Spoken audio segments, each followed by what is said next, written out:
Welcome to the Cold Steel Surgical Podcast with your hosts Amir Farouk and Chad Ball. We've had the absolute privilege of chatting with some amazing Canadian as well as international guests over the past year.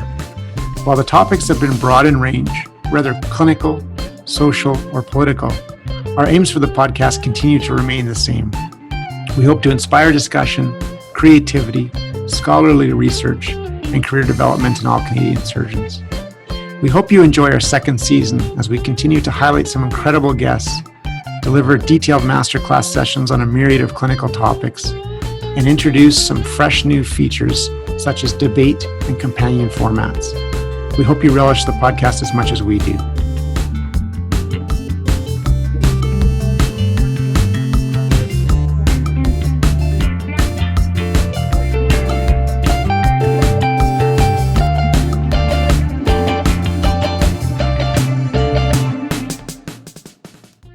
Dr. Chip Doig is an intensivist at the Foothills Medical Center in Calgary.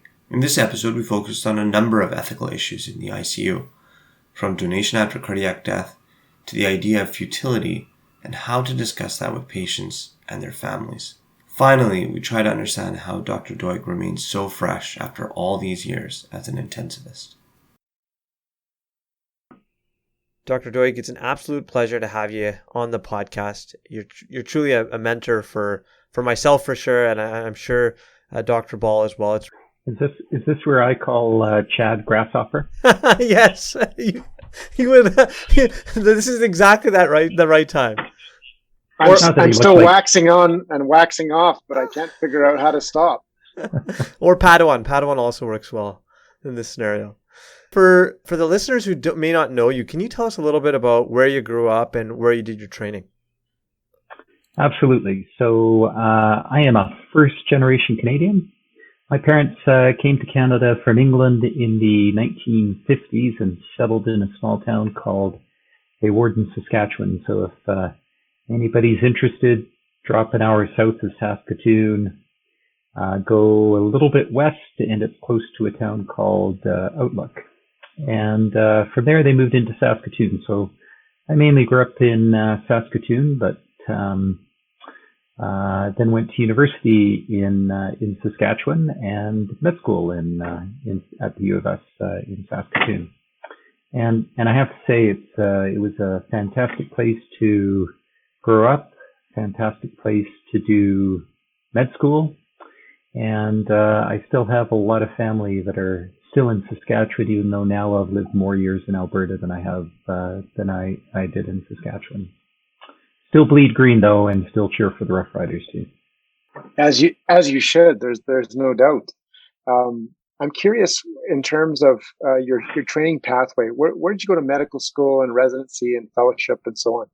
Yeah, so med school was at the University of Saskatchewan. I was at that time the U of S had an older curriculum, so it was a 5-year curriculum, and it was the only school in Canada that had a 5-year curriculum.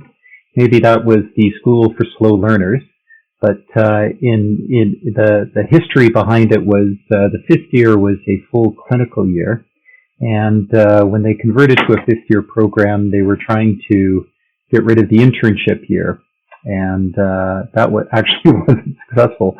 So all that ended up is that the main teaching hospitals had a year of free labor from the med students. But in that way, it was also excellent because we got a lot of clinical experience. I went from there to St. Paul's Hospital in Vancouver, and so it was a growing up in Saskatchewan and going to med school there was fantastic. St. Paul's Hospital was also fantastic. So that was in the late 1980s. In fact, it was I don't want to say the height, but certainly the start of the vast number of patients we saw with HIV without much in the way of effective therapies. And St. Paul's Hospital was this little bastion of hope, not only for individuals in the West End that were suffering from HIV, but also individuals who, for other reasons, were at high risk of HIV, or individuals who were in the were living rough or socioeconomically disadvantaged. sort of the quote unquote east side areas of Vancouver, and it was just it was an amazing place to learn how to care for patients as a rotating intern. And maybe some of your audience will need to have that explained to them too. And then my wife, we started dating in med school, and when I was in med school, she's an accountant. So she had actually gotten a job in Calgary. I was in Vancouver. I am one of these few people who did some of my training in Vancouver and decided to leave. But there was two reasons for it. One was, yes, I went after my wife. And the second is the only downside about Vancouver, even though it's lovely, is, you know, growing up in the winters in Saskatchewan, I didn't mind minus 30, minus 40 below, because the sky was always, you know, bright and blue. The winters in Vancouver are a little bit gray and a little bit wet. And I think I suffered a bit of seasonal affective disorder there. So did my training in internal medicine and then critical care in Calgary. Did training in clinical epidemiology. Did training in bioethics at the University of Washington. And currently I'm doing two different masters, the Masters of Public Policy at the University of Chicago, Harris School of Public Policy, and a Masters of Health Economics at London School of Economics. Clearly, you don't have enough degrees in your life, so it makes sense that you concurrently pursue two masters. And I'm going to do a little psychoanalysis here. So, you know, my parents are immigrants as well. How much do you think having, you know, immigrant parents growing up in somewhat rural Saskatchewan, how important was that to you in terms of the person that you are today and your career path overall? So there's a lovely thing about I don't know if it's unique to Saskatchewan. I'll say Western Canada, because I do feel like I'm a Western Canadian boy. So there was an adage which was not a hand out but a hand up, and I was always impressed with how individuals would always help each other in Saskatchewan. I think that's extremely important, and maybe it's something that we tend to lose at times, even in the medical profession, right? Sometimes it's you know, when you get a consult in the middle of the night and somebody's asking you for your opinion, we perceive it as a burden, not as a how can I help, and how can I help or a hand up is something that I've tried to take away with me from growing up. Certainly, the other nice thing about my parents is they were, my mom grew up quite poor as a young woman. Was the first person in her family to ever go to university. And scholarship and education was extremely important to her. My dad's family was a little bit better off than my mom's family. So education wasn't something new in my dad's family, but it was also something that was stressed and strived for. So it was also nice to have those role models. And my mom was an amazing person. She was an example to me of continuous professional education and development. So I saw her do that all of her life, and my dad as well. I want to take us right into the fire out of the gate here and talk about, in particularly, the ethics that surround transplantation. You were well known for some of your concerns surrounding DCD, or donation after cardiac death specifically. And I was wondering if you could take us through your sort of 30,000-foot framework of organ transplantation in general, and then maybe work us into the weeds of DCD in particular. Yeah, sure. So first off, wow, transplantation is amazing. So you think back to either the first allogeneic transplant, maybe technically autologous between, genetically identical twins, Thomas Starzl's work with livers in Pittsburgh, all the work that has come since then. And I'm going to just skip over heart transplant because sometimes the first heart transplant and the surgeon, he gets all the credit, whereas I think where he trained and where he worked maybe doesn't get as much credit. And all the work since then, whether it's specific surgical techniques or immunosuppressive therapy regimens, figuring out potential recipients, even the way that organs are recovered and maintained now post donation are just, it's amazing science. So I have nothing but utmost respect for transplant surgeons. I guess I have a slightly different perspective though than some individuals. And so it's easy to depersonalize when we talk about donation and transplantation, or to focus solely on the potential recipient. And I think that's where a lot of not public education, but bluntly social marketing to both the profession and the public has occurred. So most of the focus is on the potential to save a life and save a life of the recipient. And it does tend to minimize and discount the donor. Second is, again, this is part of not public education, but bluntly social marketing, where we celebrate the donor. So I understand this from an emotive perspective. So the family where an individual has donated a number of organs, they receive substantial media coverage, and they're praised. But we don't hear about the family where individuals have chosen to donate but are unsuccessful. For some reason, organs can't be recovered or tissues can't be recovered or used. And there's very little discussion about the individuals who, for many reasons, choose not to donate. And I'll highlight an example of that in a second. And then the third is just to remind everybody that donation after cardiac death is nothing new. And I'm not talking about organ recovery that occurred prior to the original definition of brain death or a neurological determination of death. But we tend to focus on organs as if they're the only thing that counts. And we discount, when we do that, the importance of tissue recovery, the importance of tissue donation, and the gift that donors, that are tissue donors, provide. And just to remind everybody, again, the donation of skin results in life-saving burn coverage. The donation of heart valves can preclude somebody having worsening heart failure and requiring transplantation. And of course, corneal transplants dramatically improve the quality of life of individuals, much like any other transplant can. So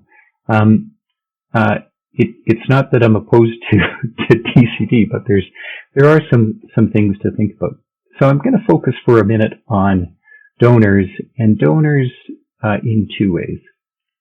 So the first, I just mentioned that we don't talk about individuals who choose not to donate. So I'll just, I hope, appropriately anonymize the story. But a person who was suffered terrible difficulties through their life. So here are some of the difficulties.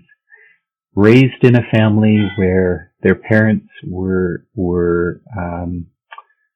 taken from their families and placed in residential schools. So this is an individual from an Indigenous or First Nations background. Within the family growing up, not only having parents that had been dislocated and therefore personally suffered significant trauma, the intergenerational trauma, then of not being potentially effective parents, then this individual also suffered, psychological, physical, and sexual abuse as a child. Left home at the age, if I remember correctly, around 15 or 16. Lived rough or without secure housing in a city. Entered into sex trade as a way to raise money. Became addicted to substances, and of course, immediately there's a motive response in most of our society to look disparagingly on that person. So, a number of multiple whammies, just direct discrimination that occurs from our community against Indigenous persons, against somebody who might be a sex trade worker, and against somebody who has a substance use disorder. So this individual suffered a cardiac arrest from an overdose and was in hospital, and unfortunately had a severe hypoxic ischemic brain injury and met criteria for death. So I sat down and talked with the family, and this wasn't the first time talking with the family, but it was the decedent's partner and the decedent's brother. So the decedent was essentially no longer had a relationship with the rest of the family. There were other friends that had come to visit this person. So this person had in some ways, a vibrant social support network, social circle. But I spoke with the brother and the partner. So I did as we do in the ICU, talked about what it means, what the injury meant, the determination of death. We had a pause. We then discussed what the next steps would be, and either removal of the life-sustaining machines, in this case not life-sustaining, but I use the term physiologic support devices, and or the option of organ donation. And the decedent's brother, used some, very direct, angry, physically appeared angry at me, swore at me. And the essence of the comment was, what has society ever done for my sibling that you would have the nerve to ask that my sibling help out others? And that's very dramatic and very telling. And yet we don't tell the stories about why people might say no. I'll add a second part to this story, though, and the second part is that the decedent's partner, and I'm using the term decedent because I'm trying to make certain that this is de-identified or anonymized. So the decedent's partner, quietly said to the brother, but that's not how they felt. They always tried to help you, help their friends, help me. So I think we should focus on that. So I'm not going to tell you the outcome of whether a final decision was to donate or not to donate, but clearly, again, on one hand, we celebrate only those individuals who ultimately become a donor, and usually, and by celebrate I mean public adulation or public stories. And on the other hand, we don't tell the stories of the other individuals that died. And I think that's a significant shortcoming in the entire donation and transplantation discourse that we should be having as a profession. I also use the term social marketing, and I use that very specifically. That is the language that was used in the 1999 National Committee around improving organ and tissue donation. That it shouldn't be public education, it should be social marketing. There's a huge amount of public health information articles on social marketing versus public education. But the simple is public education is we provide you facts. Social marketing is we try to change your opinion and make you do something that we think that you should do. I'm not sure what's right there, what isn't right there. So that's the first part about the potential donor. Second part, and it's obvious now that I'm not a surgeon or a man of few words. So the second part is that I was just blanking what I was going to say about the the second part because I had to go into that little segue. So it's the variability in practices around end of life. At least with donation after neurological death, we have fairly clear, standardized, directed approaches about who is a potential donor, and the potential donor is after somebody has died. The difference with donation after cardiac death is we still don't have that across the country. So we have criteria that standardize when we recover the organs, how we pronounce somebody dead, and when we recover the organs. But there isn't discussions about variability in practices around withdrawal and withholding of life-sustaining interventions or life-sustaining treatment, and how we make those decisions, particularly in individuals with brain injuries. So locally, I'm quite comfortable that we have fairly consistent practices. We embedded in our protocol very specific ways that we make decisions on who is or who is not, or how we decide when we consider somebody a candidate for withdrawal of life-sustaining therapy, and then approach the families.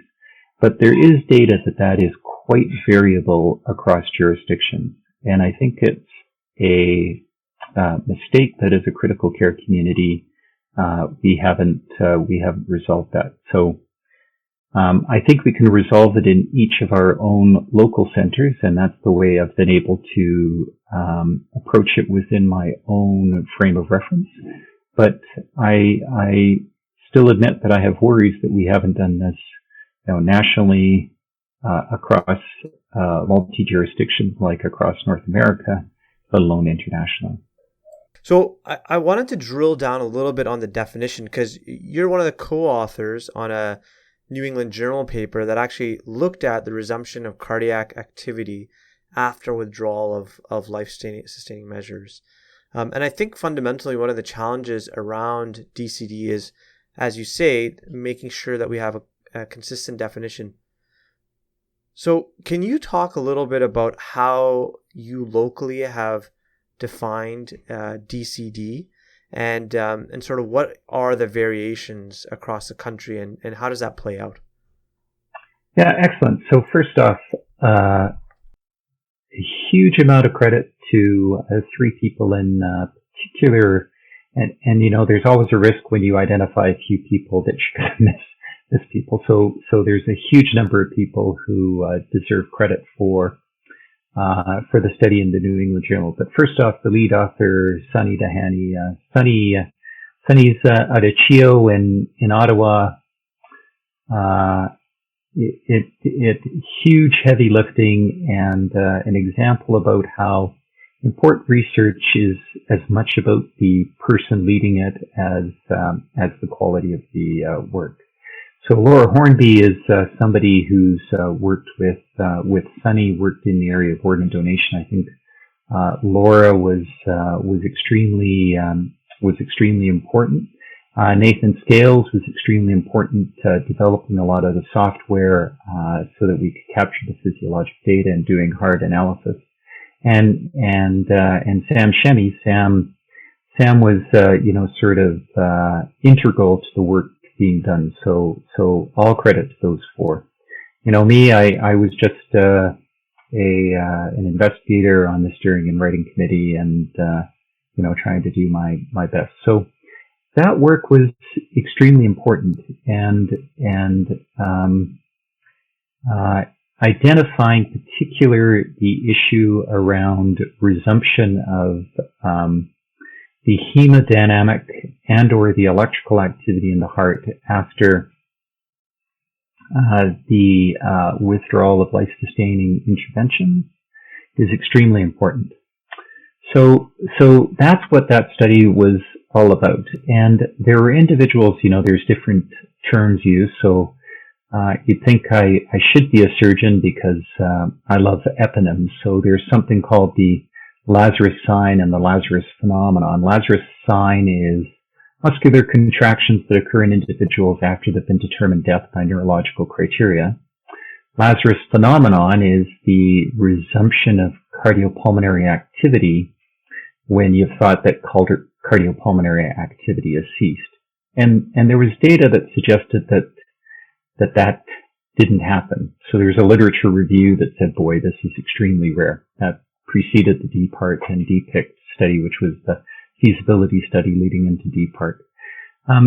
But that was incongruent with the clinical experience of many individuals, such as myself, who had seen Lazarus phenomenon. So, spending nights in the ICU, the death of an individual was an extremely personal event. And what I try to tell individuals working in the ICU is, in my life, there have been two extremely powerful moments. It's been the birth of my children.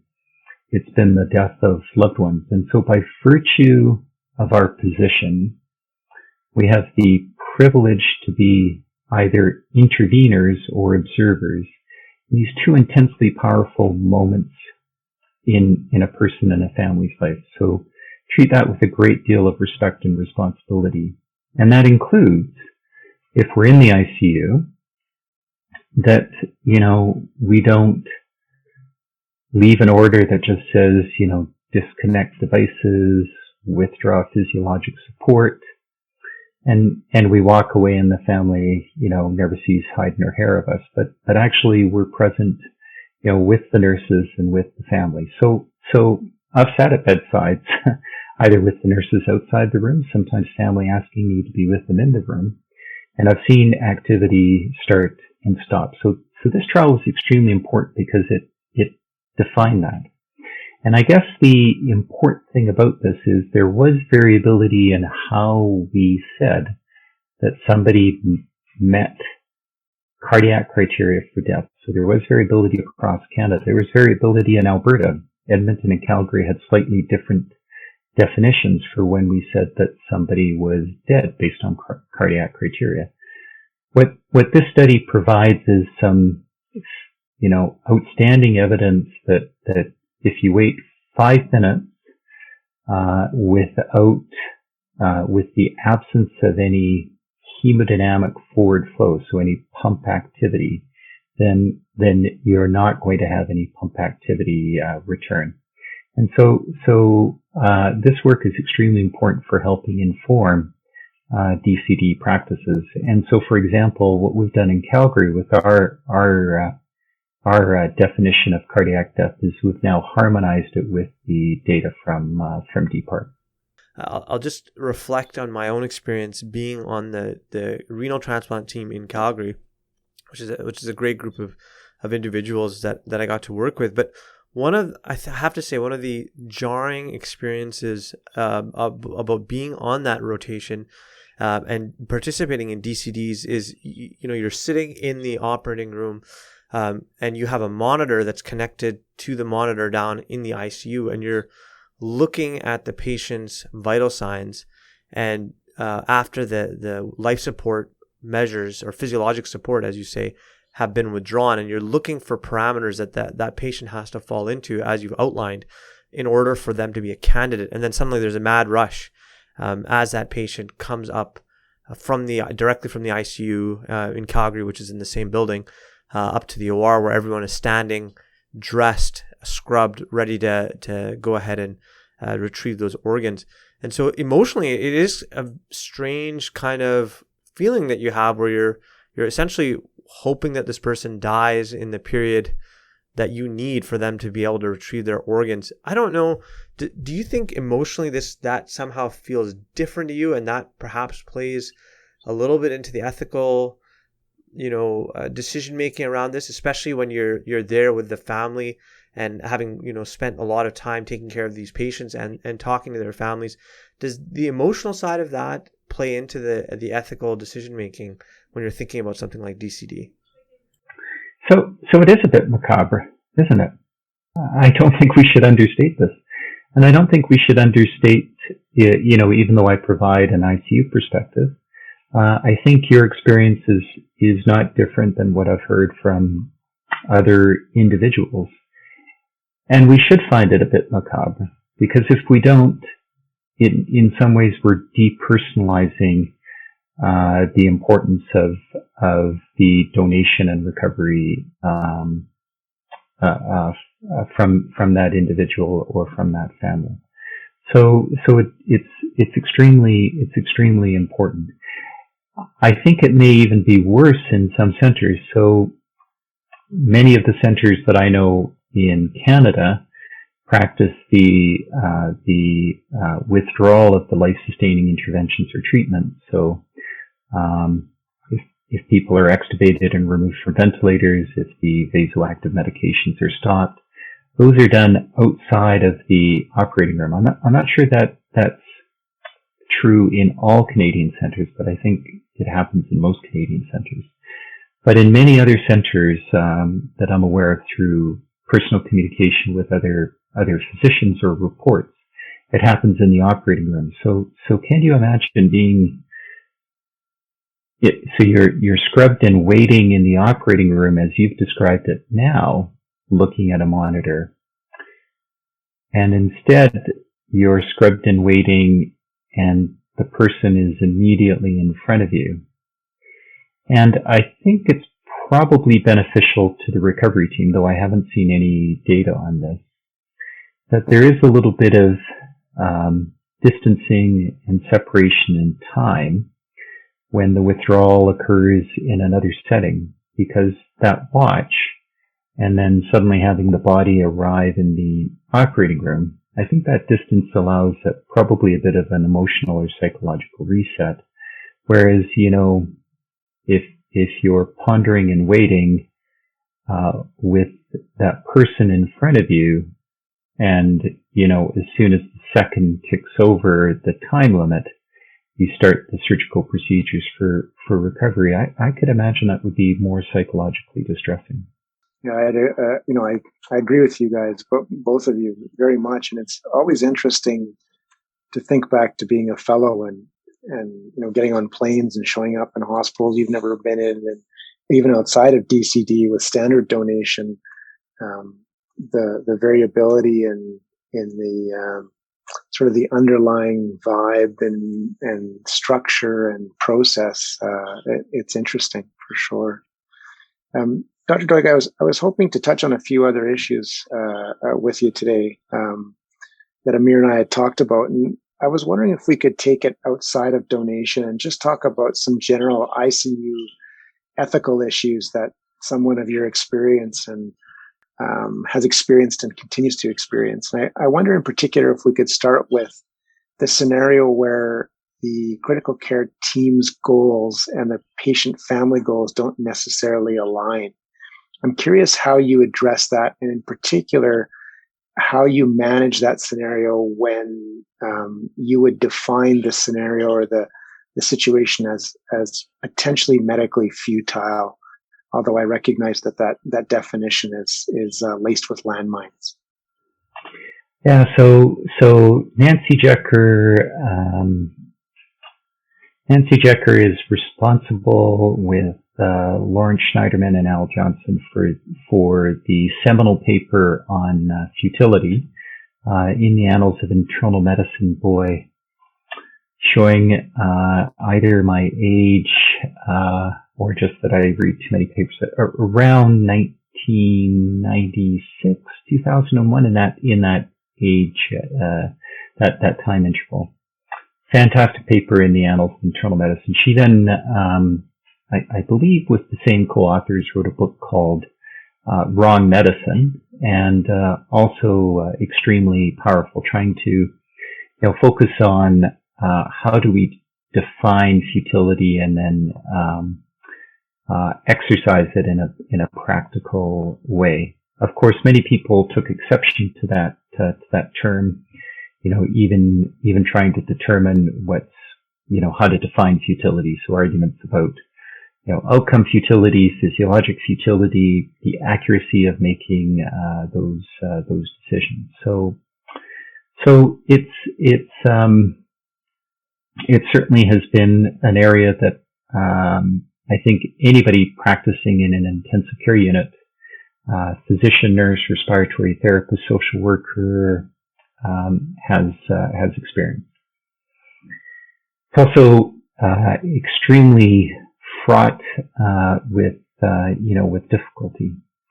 So sometimes I get why families have difficulty understanding where their care team might suggest withdrawal or withholding of life-sustaining interventions, and they see it otherwise. I think a lot of it actually does come back to us. And I don't mean us as individual practitioners in the ICU, but I'll just give a few examples of where we may not do as good a job as we should. And one of the end results is conflict or dispute that occurs within the ICU at the end of life. And I think that's tragic because, again, this is one of the most intimate times for a family, and we surrounded or preceded immediately by dispute and conflict, and that's horribly unfortunate. But first off, you can imagine that if somebody is from a community that society does not treat equitably, how it creates a significant amount of difficulty.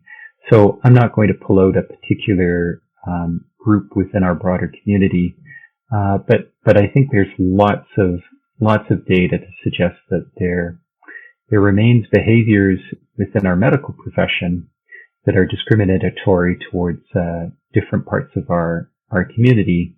And so we shouldn't be surprised when there might be mistrust or an unwillingness to accept advice from members of the ICU care team, because we could be in the eyes of those families just representative of a broader problem within the health profession and actually within society as a whole. Second is, unfortunately, some patients who are in the ICU end up there because of misadventure. So patient safety and quality of care are sometimes problematic. Not to say they're problematic in the ICU too, but you can understand why a family may not be trusting if somebody has suffered a patient safety related event that has either resulted in them ending up in the ICU, or if it's occurred in the ICU, preceded at some point a decision about withdrawing or withholding life-sustaining intervention. So those are two extremely important things, and the third is communication and professionalism. So, do we actually spend time communicating and caring for patients and their families so that we build a sense of trust? So, healthcare has changed a lot over the last few years. We've gone to models of care where we're teams, I think about surgical services. You might be operated on by one surgeon, and a second surgeon is on call at night and takes over care. And so sometimes identifying and understanding, who the most responsible person is, and communication that occurs between different team members with families can sometimes be, confusing. I don't want to say it's different, but we all present information differently. And so families can become, confused, concerned. And so I think sometimes a disputes might have been preceded by difficulties in communication and how we express ourselves professionally towards families, both in demonstrating competence, but also empathy and compassion. And then there are just some decisions that are difficult where, for many reasons, families might disagree with us. I have to say that it's funny though how ICU is in some ways treated differently than other areas. So since you're surgeons, if a surgeon says, not going to do an operation, it isn't going to help, we're not going to proceed, I'd like a second opinion. Okay, second surgeon comes in and says, I'm not going to do an operation, it's not going to help, we're not going to proceed. Essentially the opportunities for surgical procedures, are essentially exhausted because there's no surgeon willing to take a patient to the operating room. Yet resuscitation and admission to the ICU is viewed differently. And I must admit, I don't understand either the regulatory perspective on that. So where professional associations or professional licensing bodies, regulatory bodies have said, we're going to treat this differently. I don't think the courts have come down on a final say on this.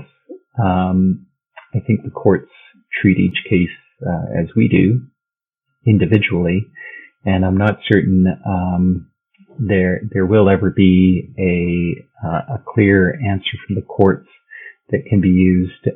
But I must admit I struggle. So in the ethics literature, we sometimes treat withholding and withdrawal as ethically equivalent. Pragmatically, they are quite different because for some families, it's far harder to withhold than withdraw. And for some healthcare practitioners, we don't want to start because we're concerned we'll never end. And so meaning that, if we start resuscitative interventions, advanced physiologic support, that once the patient enters into the ICU, we'll enter into conflict about the appropriateness. Then a trial of interventions haven't worked. Let's withdraw. So the way I approach these is sincerely with a lot of humility and modesty with the families. And it often takes an immense amount of discussions, time spent, clarity so that families get consistent information. And even then there's disputes. So for some patients, disputes are a little bit more, there's a process we use, a consensual dispute resolution process. That's actually been published. Similar processes have been published in the literature. It's actually in guidelines now through the American societies and Canadian societies around critical care that we follow these types of consensual processes. But it doesn't mean that it's easy. And in fact, there have been studies of psychological distress in other providers, and particularly our ICU nurses, and the problems with providing treatment which is not considered to have therapeutic effect, where the family are in disagreement with the provider team, has actually been identified as a major area of psychological distress, particularly for bedside nurses, and a major reason why individuals leave the ICU, and that's unfortunate. So it's one of those areas we still struggle with in the ICU. On the surgical side, it is interesting. There's requests that come our way, as you know, that are just technically not possible to achieve, and I think those are the easy ones that probably all of us would agree upon. Where the gray comes, quite frankly, maybe yes versus no due to an individual surgeon's technical ability or comfort level from their sort of, day practice. I think that's where, inviting your friends and being collaborative is clearly always going to result in hopefully a more settled, maybe a collective response. The other thing I wanted to ask you in particular, though, is, we wrote a paper probably 10 years ago and published it in the Journal of Trauma that was I think it was almost 400. It was many, many critical care physicians, some of which were surgeons and some of which weren't, that looked at end of life care and sort of outlook into that broad topic based on country of origin, or country of practice, I should say, and culture and religion. And it was my impression from doing that work with a relatively small group that there was unbelievable variability across regions. And what prompted, us to do that was really my movement from a residency in Calgary to spending almost 4 years in the US, initially doing surgical critical care, and just seeing the lengths with which the inability to recognize medical futility relative to what I had seen in Canada in a few different places outside of even Calgary. The difference was tremendous and remarkable. I'm curious what your thoughts are on regional variability in sort of the prism or the framing of end of life care, whether that's geography or reimbursement or religion or really anything. Yeah, I think that's I think that's important. So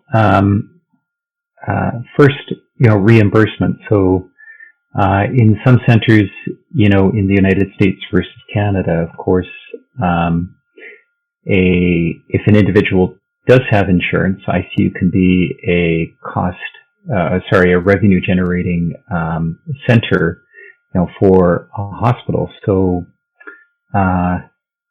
bluntly, disputes that arise over if treatment should be withheld or treatment should be withdrawn, there might be a different perspective from senior administration, and as practicing clinicians, we're dependent on support from administration if we do enter into difficult discussions with family.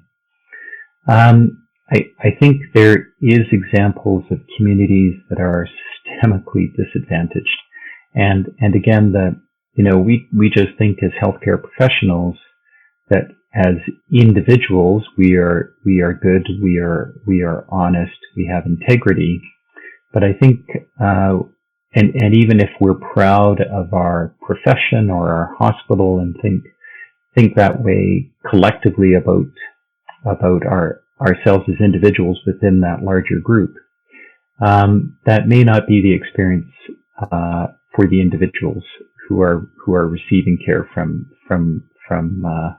that system. So it's important to remember about being the individuals who have been disadvantaged systemically by our systems.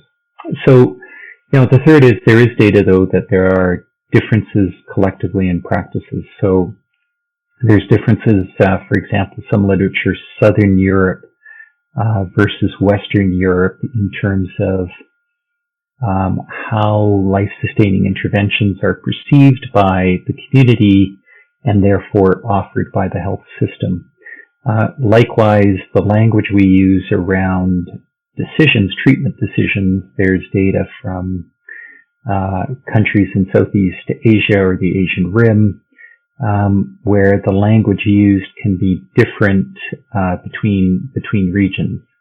And probably within our own hospitals, our own units, even between care teams, certainly between individuals, but we probably have language that we collectively tend to use, consistently, but the way we do that in Calgary might be different. The language we use might be different in Edmonton, and that might be good because our communities are different.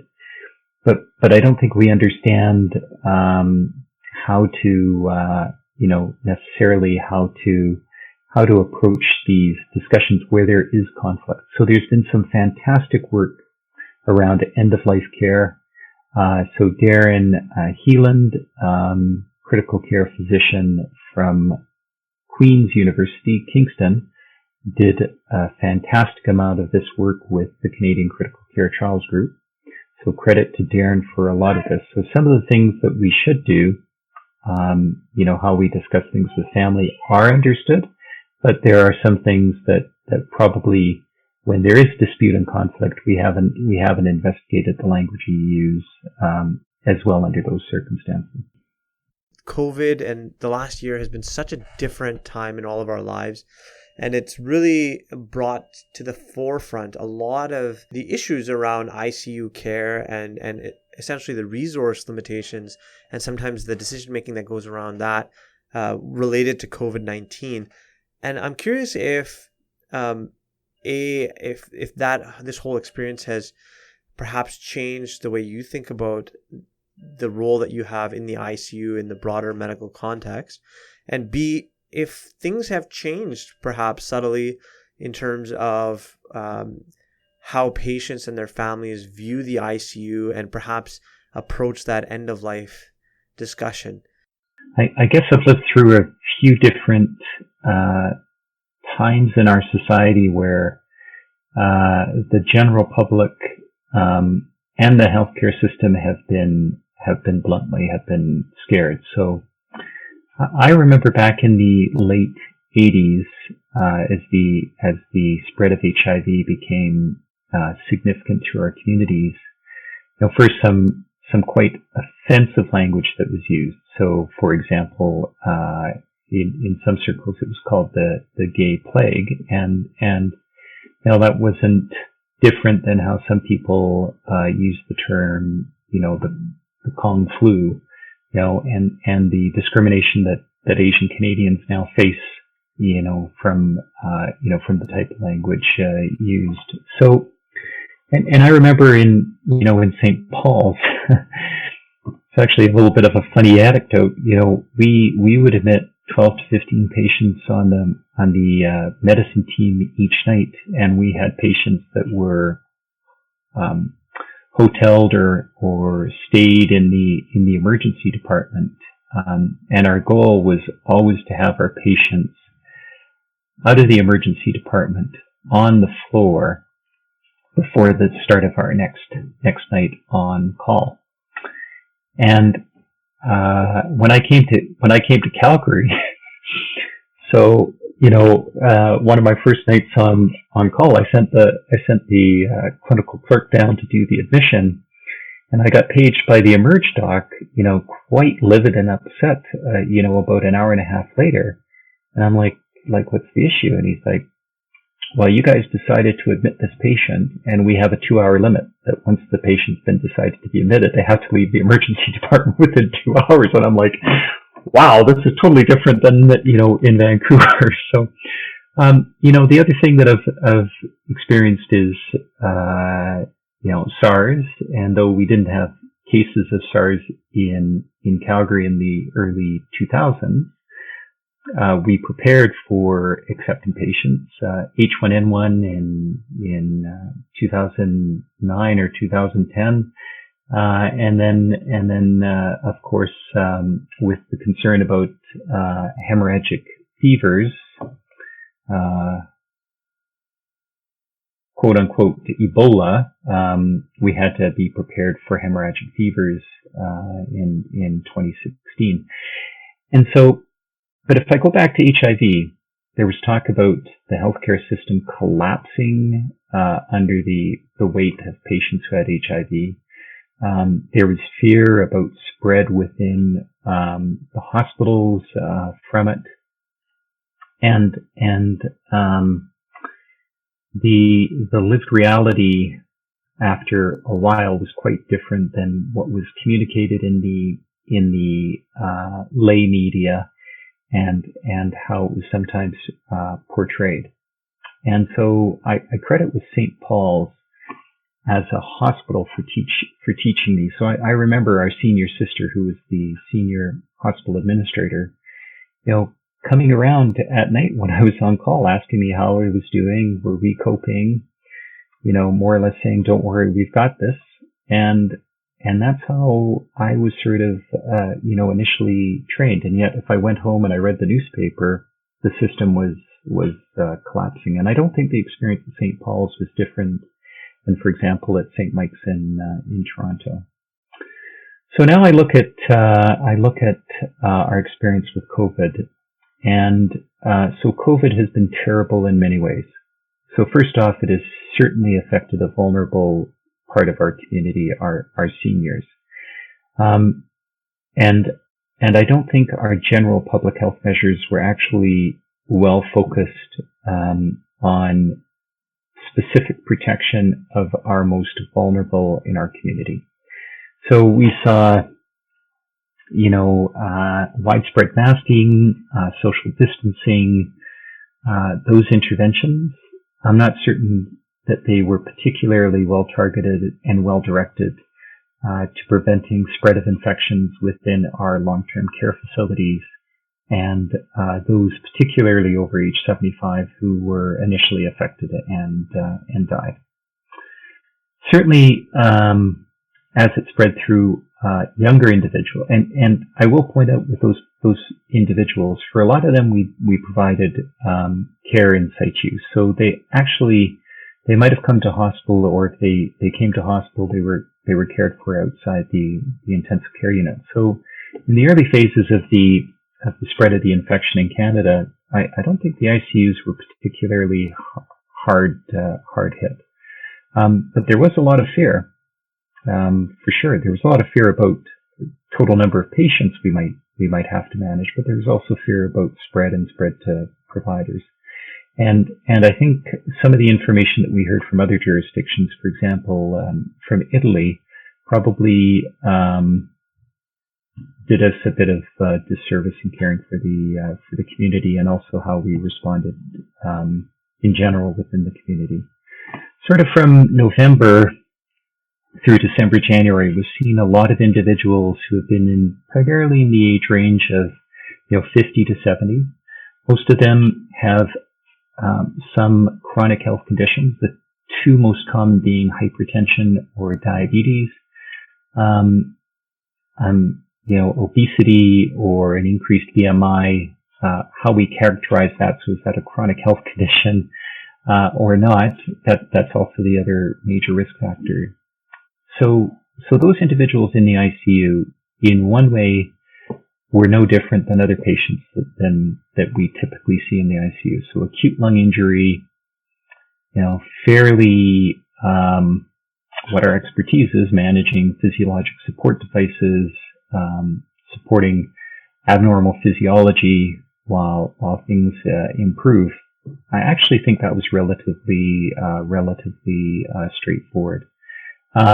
Was our capacity increased? Yes, but we managed that as a system. So my perspective is a little bit different than some other ICU physicians who have either been quoted in the general media or in social media. I saw our systems actually do extremely well managing the surge, managing the additional patients. Not to say we weren't busy. We were absolutely busy, but the system helped us. So I like to think about the ICU, the role of any consultant should be, and sometimes we forget this, right? 2 a.m, you get that consult, whether you're the senior resident, the junior resident, the attending physician. 2 a.m, you get that consult, and it's like, oh man, I got another patient I have to go see. Rather than, somebody's asking for my help, how can I go help? Somebody needs my help, how can I go help? So if the ICU is sort of, I like to think, the ethos of the ICU should be, how can I help within the hospital, within the system? How can I help? Now, the surgeons had a difficult case. How can I help you? The anesthetist calls me from the operating room. You bet. Thanks for telling me about the case. How can I help? You want the patient? Can I? You betcha. In this case, as the ICU's filled up, we asked for help from the rest of the hospital, the rest of the system, and it's amazing how it responded. So former ICU nurses who worked in recovery room, who worked in surgical oncology, who worked in outpatient clinics came back to the ICU. I had pediatric emerge docs working, beside me as our term was as a surge doc, so as additional pair of hands in the ICU.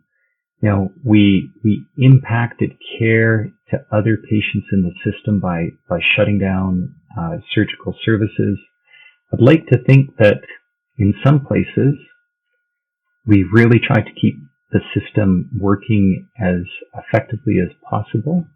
And so I'm actually quite proud of how Calgary did that. I think we had very few surgical down days or surgical cases canceled, but I know that wasn't the case across all of our province, let alone our country. But it's, in some ways it was amazing. So working in the ICU was, in one way, just with my experience, no different than what I've seen in other significant health threats to our community and our system. And in other ways, I was really gratified to be working in our system to see how well it coped, and I think it coped extremely well.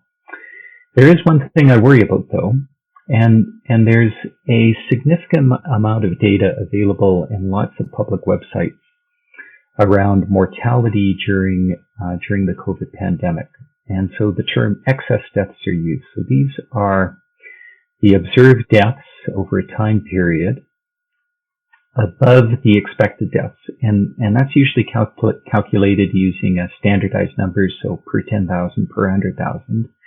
And the expected deaths is the deaths that occurred as an average over the most of the sites report over the previous 5 years. So we're definitely seeing excess deaths in our community. And those excess deaths are not fully explained by COVID. So there are excess deaths above and beyond COVID. And that's actually quite disconcerting for me. So I think I personally have admitted more individuals post-cardiac arrest from opioid intoxication into the ICU during the period of the pandemic than I've admitted who have had COVID. And I know of individuals who have presented to hospital in a delayed fashion from strokes or acute myocardial infarctions that have not survived. I've even seen individuals who have presented in a delayed fashion with upper gastrointestinal bleeds from duodenal ulcers who have had significant morbidity, quite different than I think I would normally see, although that might be a bit more anecdotal. So there is, when all of this is finished, I think there will have to be some careful consideration about how we responded to COVID, both from a public health perspective, but also as a acute care health system perspective on whether we provided the best care possible to the entire population, to the entire spectrum of illnesses. Of course, one of the difficult things is we won't know what would have happened if we had done something differently. But there are maybe some international comparisons that we can make, because there were differences in some jurisdictions about how they managed the response to the pandemic. Yeah, it's certainly a very hot topic right now. There's no doubt. We have a manuscript coming out that looks at just the change in the injury pattern and volume on the trauma service. And to your point, it was very clear that levels of interpersonal violence, particularly gunshot wounds, went through the roof. In fact, it went up almost threefold. And that's interesting, where you didn't have, in a country like the US, a massive influx of handguns into the community. It still happened. And it was clear to us looking after the patients, just probably like it was to you as well, that there was a lot of social obstacles that had led to certainly the turmoil and the subsequent injuries as well. And so you're right, Chad. So I pointed out a few cases. There's epidemics of events that we don't see. They're hidden in society and at times at the health profession. For example, domestic violence, and we might see physical violence. We see less of sometimes the psychological violence that occurs, and so the social distancing and the requirement to stay at home. I do wonder what the morbidity will be of of victims of for example, domestic violence.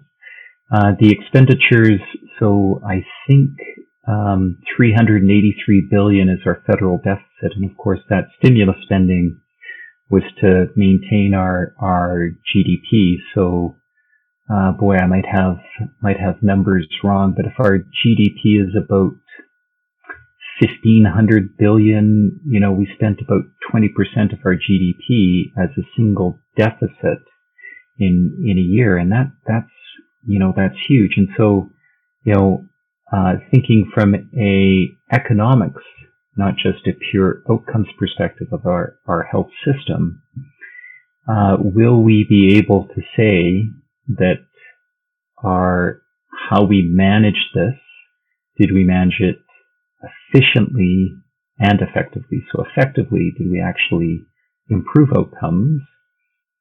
And efficiently, did we improve outcomes at a reasonable cost? And I think that's going to be something that's going to be the subject of research for many years to come.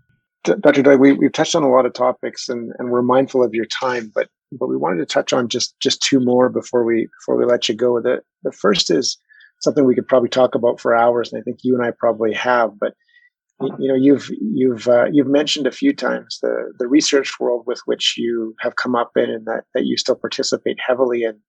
I'm curious if you could give us your thoughts on the publish or perish traditional axiom, and maybe reflect on anecdotal observation that the drive to do research, certainly in the surgical world, I don't know in the internal medicine and critical care world if it's the same, at the trainee level seems to be much, much lower, both in terms of expectation as well as just natural endogenous want to pursue those avenues. I also wonder, a little bit as a result, what the impact of health authorities that really don't care much about anything beyond, in theory, quality patient care, leading to,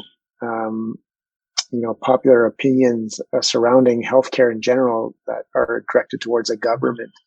I think we all know that, doing research, there's more and more obstacles every week and every month, and I don't think the health authorities in this country anyway really care much about the theoretic link between good quality research and patient safety and quality and so on. But maybe my view of that is jaded. I'm curious what your thoughts are. Well, it's interesting, right? So a couple of very, very simplistic observations. It's amazing the training that some individuals have as they enter into medicine, and if they've already started postgraduate studies by the time they enter into medicine, or they complete postgraduate studies before or during medical school, research-intensive graduate studies, and yet somewhere during their clinical training, that drive to do that type of work disappears. I think it means there's a fundamental problem with how we're recruiting individuals. Not that everybody should want to or should do research, but if we're demanding graduates, individuals, we're not demanding, but the practical reality is that many students have these now. Why is that a criterion if research isn't really part of their future career? What's been the benefit of doing that? Likewise, during training, I can think of, well, Chad, you're a bit of an example, but I won't use you as the exemplar. I'll use some of my. I was going to use some of my neurosurgical, the individuals training in neurosurgery right now. So I know neurosurgical trainees that are PGY 10, 11, 12. So they're doing a difficult clinical training. They're more or less required, at least in my center, to do a PhD. They're then, during their residency, if they don't already have one, but during their residency, if they do have a PhD, they're going off and doing other research training, and then they're doing, subspecialty training before they get hired. Wow. And what's the benefit and what's the output of that if research is not part of their future career. So I think there's something fundamentally flawed with either the expectations of individuals or the way we're training individuals if research is not important. So the second observation I'll make is, I've been lucky enough to be involved in a whole bunch of different projects, and I like to think I was just in the right place at the right time. So, and I like to think that I have a bit of an inquisitive nature and a bit of a kid in a candy store. So if you put or maybe a cat with a laser light, you sort of point a laser light, I'll follow that around and have fun with it until the next colored laser light comes along. So, some of the projects that I've been involved with and bluntly have led has just been that I asked a question during doing some of the work. So I led the clinical skills program early in my career. I just asked a question about how we were doing the OSCE exams in our clinical skills. Said to myself, boy, it'd probably be good to evaluate this. Turns out I had a publication in academic medicine, and that's not a big clinical journal, but it's actually the leading medical education journal. I'm lucky enough to work with a guy called Paul Koobs. So I've had 2 Nature Medicine papers with Paul, and a couple of them were just asking simple questions. So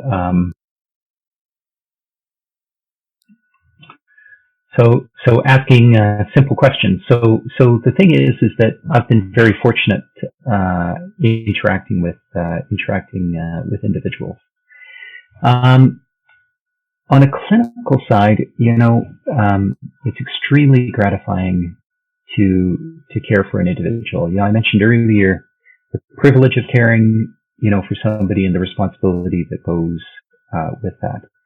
One of the huge impacts, though, I think we tend to forget, whether it's a important quality improvement initiative that has improved quality of care in our local center, or it's an important research program, or it's even education, how we've improved the skills of individuals within our community, our professional community.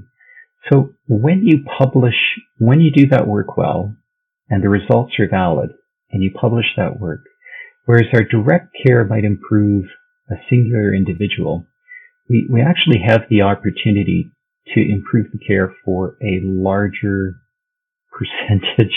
So our potential to help extends dramatically. And I think we forget that.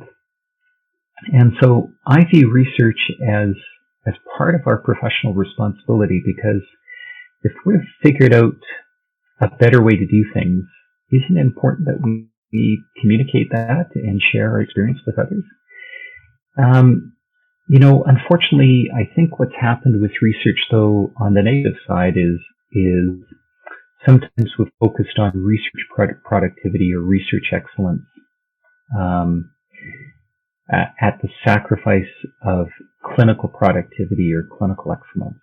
And so I think we should be striving to be both. So for me, it should never be about the quantity. It should be about the quality. And I guess the final comment I'll make about it is I have changed my perspective about research a couple of ways. And one of the ways is the importance of publication. So where we publish. So everybody wants, JAMA surgery, Lancet, Nature Medicine, Science. So these super big journals.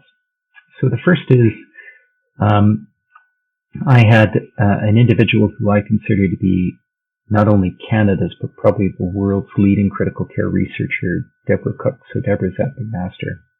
Phenomenal person. So Deborah once told me that the publications that she was most proud of sometimes aren't in the top journals. They're the genesis of the idea. They're the original work that started off a larger program of research. And they're in second-tier journals. So We sometimes dismiss publications in second-tier journals, but I think they're important. We sometimes dismiss publications like case reports or case series, and yet I try to remind individuals who are heading into research or trainees that are writing up their first paper. A case report or a case series can be extremely important, and in fact, let's not forget that our understanding of HIV started with a case report of an unusual opportunistic infection in San Francisco and reporting of Kaposi sarcoma in IV drug users in New York. So case reports and case series are just as important as other types of publications. And the final thing is sometimes focus on journal publications. So I think there's an importance to lay media publications too. I'm not sure I'm going to extend it all the way to all types of social media, but I'm participating on your blog, so I might be old-fashioned, and TED Talks are certainly really important. But we should be celebrating other facets of communicating as well. And this became an issue when I was a department head, because I had a faculty member who produced a number of opinion pieces in the Globe and Mail and the National Post. And around the department head's table, this person's work was discounted. And I made the following comment. I said, I'm not certain how to weight some publications because I don't know how many people have read them, how many people have cited them, and therefore the big impact that they have. But I said, I know the circulation of the Globe and Mail, and I know how many senior health or policy or governmental individuals, will read the editorial page of the Globe and Mail or the National Post. So you're telling me that these publications aren't important? Explain further. And so I do think actually thinking outside the usual convention of our peer-reviewed literature and publications are important, as long as they have a tangible impact. So I hope those comments make some sense. Dr. Doig, one thing I can comment on from my own personal experience, having been on call with you, is that it is really something to see you and have you as a staff person on call in the ICU. I particularly remember one night on call where I think there was no fellow, and you were stuck with me on call. And I just remember walking around the hospital with you, getting called to code after code, watching you drop lines and intubate people like there was no tomorrow. And looking at you, as someone who's already had, a fantastic career, has taken care of people throughout their career and has had so much clinical care. It was kind of refreshing and enjoyable to watch someone really enjoy their craft. So what tricks do you have for staying engaged and relevant and interested after all the years that you've been doing this and having been so busy? And maybe you could comment a little bit about your COVID sabbatical experience as well, and maybe how that ties into staying fresh. Well, so a couple of things. So first is I'm going to give credit to a couple of my mentors. So Dr. Ed Somerville, who was an internist in Saskatoon City Hospital. Ed was a former Canadian military physician who had left the military and was in private practice. And so many of the interns were kind of scared by Dr. Somerville. And he was a family friend, so maybe he treated me differently in some ways, or maybe I just wasn't as frightened of him as some of the other house staff were. And the reason people were perhaps a little bit intimidated by him, frightened is probably a wrong, poor choice of words, is because he had high expectations of individuals. He wanted individuals to always work hard and do their best. And he truly put patients at the center of things. So some of the interns would sort of make fun of Dr. Somerville because the start of his notes often were something like this. I remember one of them, this X-year-old gentleman who survived 24 missions in a Halifax over Western Europe and was shot down and spent 6 months in a prisoner of war camp, with the clinical details after that. And he always had the beginning sentence of his consult notes or his histories with that. And so I went up to him like Dr. Somerville. So what some of the other house staff are, he's always trying to one up us, show us how much he knows about things. I said, well, to Dr. Somerville, I said, Dr. Somerville, why'd you do this? And he goes, oh, it's a memory cue for me. He goes, as soon as I read that line, I can remember the entire patient story. And I'm like, oh, that's interesting. But then he also said, but, to remember the patient, you have to get to know the patient. And so, he taught me a very subtle lesson about, hidden meanings behind things, but also to take the time and to try and get to know the individuals that we're caring for.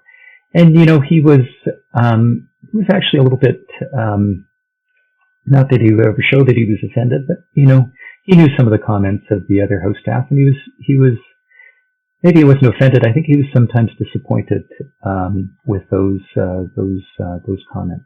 Lots of individuals that I could point to that I had the privilege to work with when I was at St. Paul's. But one of them was an internist by the name of Jack Onrot, or Jake. We all called him Jake. And so he would give us Thursday afternoon teachings, and he looked forward to the interactions with the host staff, and that hour to hour and a half to 2 hours he would spend with us, he was completely dedicated to us. And, it was fantastic. And what he said was, well, yeah, I love this because I probably learn more from you than you do from me. And it's quite to the contrary. But, the time he spent with host staff was important. And the same thing for me now. I learned so much from the individuals that I work with. Not just medicine, but actually how they interact with each other.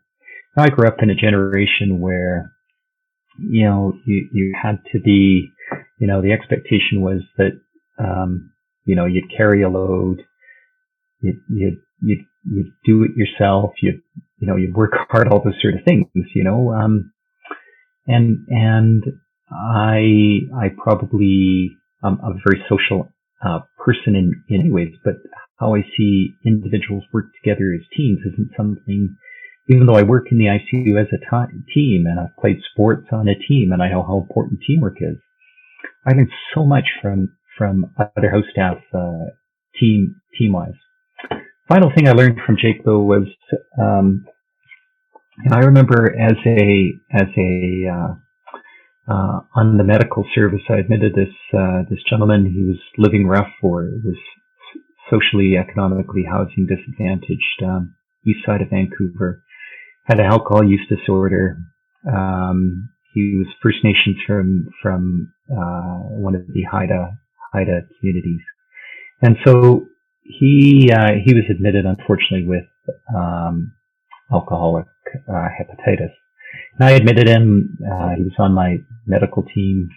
The attendings had discharged him. I discharged him.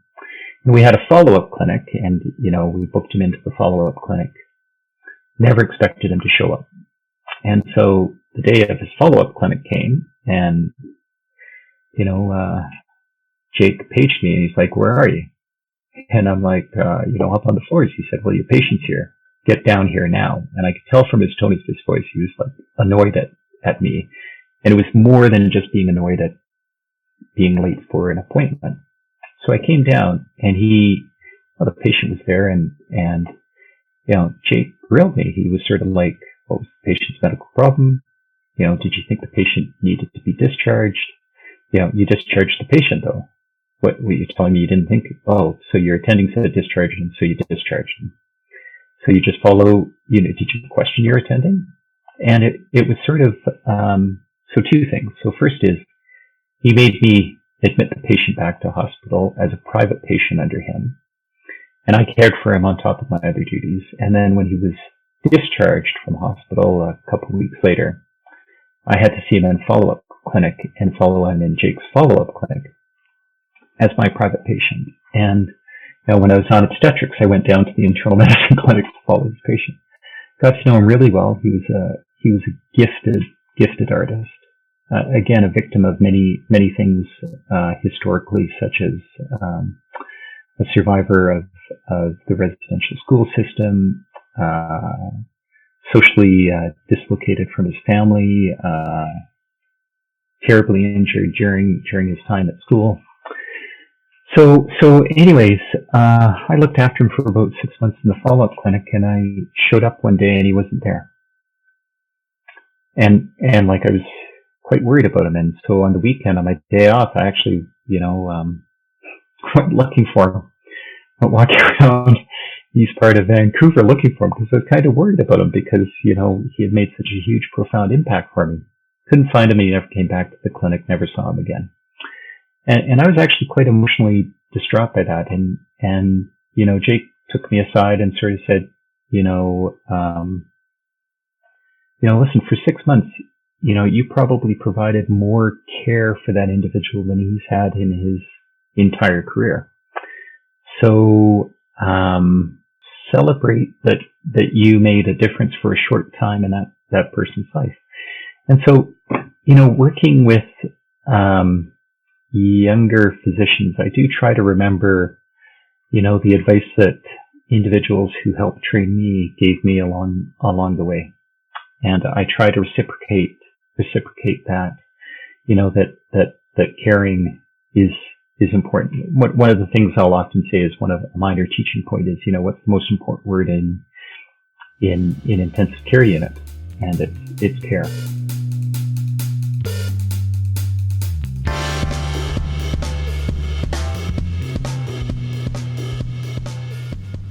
You've been listening to Cold Steel, the official podcast of the Canadian Journal of Surgery. If you've liked what you've been listening to, please leave us a review on iTunes. We'd love to hear your comments and feedback, so feel free to email us at podcast.cjs@gmail.com or connect with us on Twitter @CanJSurge. Thanks again.